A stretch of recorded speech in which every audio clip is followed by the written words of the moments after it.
A tranquil South Carolina neighborhood exploded into turmoil when two fraudsters wearing tactical gear, supported by HOA President Patricia Lockwood, attempted to apprehend a resident, only to discover he wasn't merely any neighbor, but a federal agent they should never have confronted. It was a peaceful Saturday dawn in Greenville, South Carolina. The type of dawn when households tend their gardens, children cycle around, and everything seems serene. Maxwell Stone, an African-American gentleman, emerged from his one-story brick residence, garbage sack in hand, contemplating nothing beyond completing his morning tasks. However, he managed only a few paces before halting. Standing at his driveway's boundary were three individuals, two males dressed in dark tactical-style gear, with Patricia Lockwood, the Residential Association president, positioned between them. Their gear displayed sewn patches declaring community enforcement. Their posture appeared stiff, seemingly practiced. Yet to Maxwell, whose profession involved analyzing people, the entire charade immediately seemed suspicious. Their footwear showed improper wear. Fasteners hung loosely. Their expressions displayed excessive enthusiasm for conflict. Patricia's tone pierced sharply. "Mr. Stone, we must discuss something." Maxwell placed the refuse down, positioning his arms peacefully on his waist. "Regarding what?" Maxwell inquired.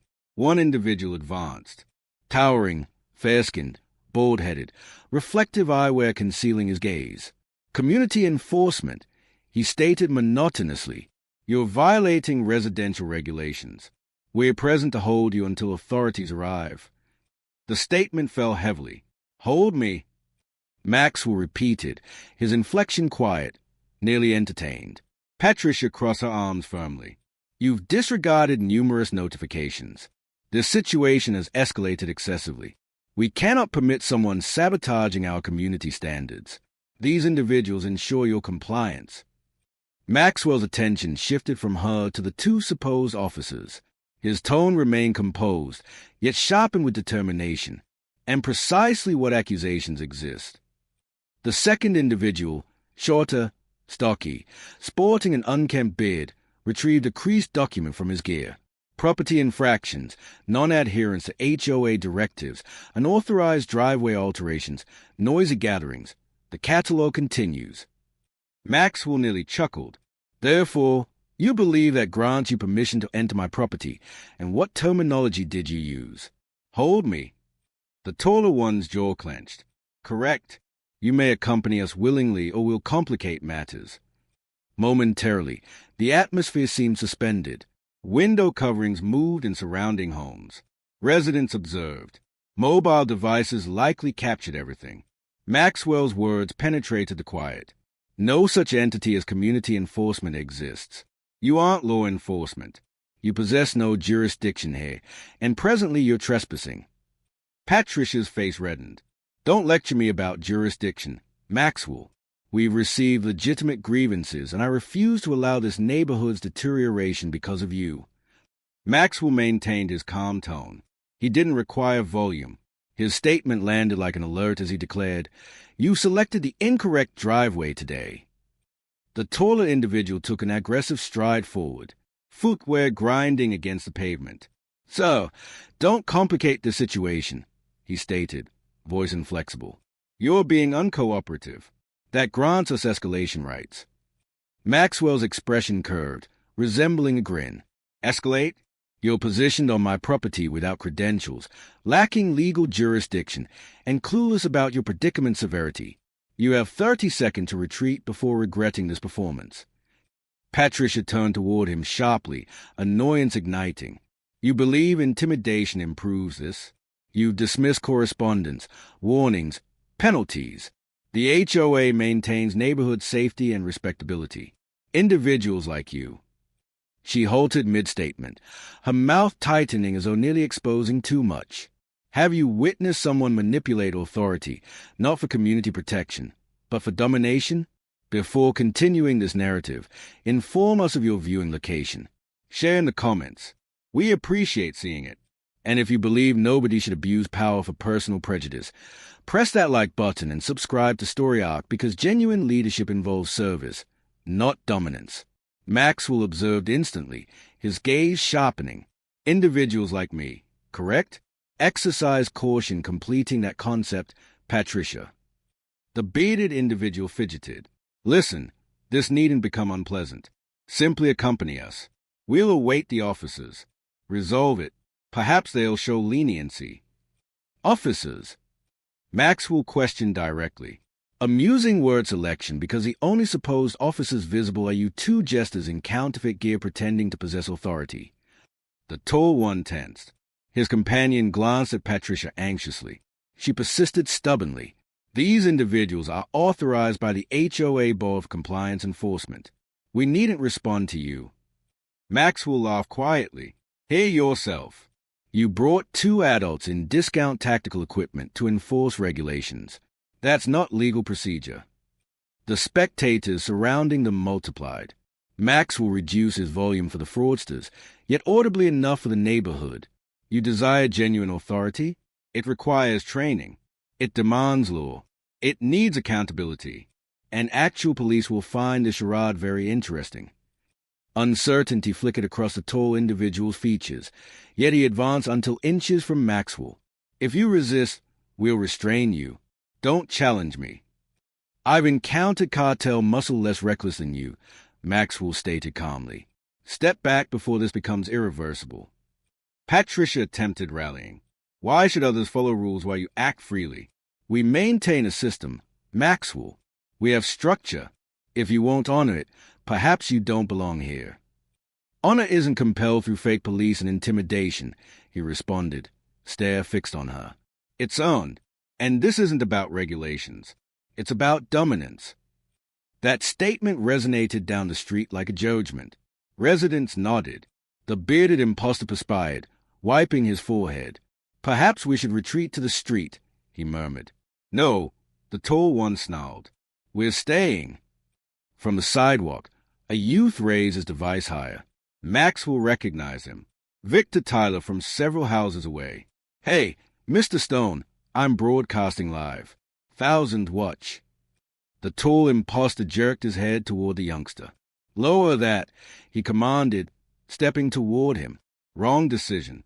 Maxwell moved immediately, positioning himself between the individual and the teenager. His tone became frigid. You contemplate touching that child. This concludes immediately. The impostor stopped. This is a residential issue, Patricia shouted, voice rising. None of you should interfere. A woman holding an infant called from a porch. Residential issue? Appears like intimidation to me. Additional voices contributed. This is incorrect. Where did you locate these people? You cannot arrest your neighbor for short grass. Maxwell allowed the commotion to subside, then spoke sufficiently to carry. Patricia, do you hear them? This isn't structure. It's disorder, and you cause it. You're distorting this, she responded, yet the quaver in her voice betrayed her. You and your people have consistently been problematic, circumventing rules, ignoring standards we established. Maxwell's head angled, his gaze narrowing. My people? He echoed, tone quiet yet razor-keen. The issue is you mistake dominance for leadership.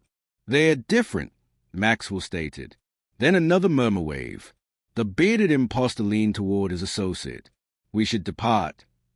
No, we complete this, the tall one declared, attempting to appear larger. He lowered, voice becoming threatening. Final opportunity. Accompany us or we employ force. Maxwell nearly laughed. You genuinely want to attempt that before every witness on this street with numerous cameras focused on you? Proceed. Reveal your true nature to the world. The tall individual's eyes shifted to the illuminated screens, the observing faces, the children still broadcasting live. The street's pressure intensified. He ground his teeth and rather than retreating, reached into his gear, extracting cheap metal restraints. He clicked them together with a metallic sound. You're under residential arrest. Gasps ripped through the crowd. Maxwell remained steady. His tone dropped into that precise inflection refined through years of federal interrogations. If you consider placing those restraints on me, that constitutes a felony. Officer impersonation. Illegal confinement. Imprisonment. Justin's hand shook. His partner Austin whispered frantically, voice cracking. Justin, this is madness. We'll be incarcerated ourselves. Yet Patricia commanded, desperately preserving dignity. Execute it. Demonstrate who's in command. That became the tipping point. Ego conquered logic. Justin attacked. Yet Maxwell moved quicker. In one smooth motion, a dodge, a rotation, a click. Gasps became screams as the restraints Justin had threatened were now secured on his own wrists. The crowd erupted. Someone shrieked. "Did you witness that?" A teenager exclaimed. He reversed it on him. Maxwell stood above Justin, composed and steady, his voice piercing the chaos. "You're finished. Don't struggle. It only worsened from here."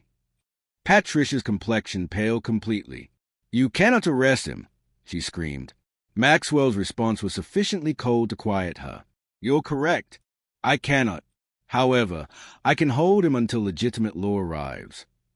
Austin retreated several steps, both hands raised in submission, terror evident across his features. "I'm withdrawing. I'm done," he stammered, his voice fracturing with genuine fear. "I never agreed to this." "Lady, you never informed us he was law enforcement." Maxwell's response cut like steel, composed yet undeniable.